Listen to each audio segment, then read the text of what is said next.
Hi guys, আজকে ঈদের দিন ঈদের নামাজ পড়তে চলে যাচ্ছি। আসসালামু আলাইকুম, সবাই কেমন আছেন? আশা করি সবাই ভালো আছেন। আমি মোহাম্মদ লালজাত মালয়েশিয়া থেকে বলছি। সকলে জানেন আমি মালয়েশিয়াতে থাকি। তো আজকে সকাল সকাল ঘুম থেকে উঠে ঈদের নামাজের উদ্দেশ্যে রওনা দিচ্ছি। সকলেই ভিডিওটি শেষ পর্যন্ত দেখবেন। আলহামদুলিল্লাহ, এই ঈদটা পেয়ে 4টা ঈদ পেলাম এই মালয়েশিয়ার মাটিতে।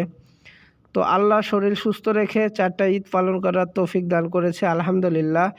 সকল প্রবাসীদের জন্য সবাই দোয়া করবেন, আল্লাহ যেন সকল প্রবাসীকে শরীর সুস্থ রেখে এই প্রবাসের মাটিতে কাজ করার তৌফিক দান করেন। দেখুন, আমরা গাড়িতে চলে যাচ্ছি। ভাবলাম চারিদিকটা একটু ভিডিও করে দেখাই। আলহামদুলিল্লাহ, মসজিদে নেমে গিয়েছে। মসজিদে নেমে অজুর জন্য দাঁড়িয়ে আছি। তো চারিদিকটা একটু ভিডিও করে দেখাচ্ছি, মসজিদটা সহ চারিদিকটা ভিডিও করে দেখাচ্ছি। আলহামদুলিল্লাহ, নামাজ শেষে সবাই বের হয়ে চলে আসছে, মুলাকাত করতেছে। তো সবাই সবার সাথে সাক্ষাৎ করতেছে। আমি ভাবলাম একটু ভিডিও করি। তো সকল প্রবাসীদের জন্য দোয়া করবেন, এই কামনাই করি। সকল প্রবাসীরা সকলের জন্যে দোয়া করেন এবং ফ্যামিলিকে ভালো রাখার জন্য এই প্রবাসের মাটিতে থাকেন।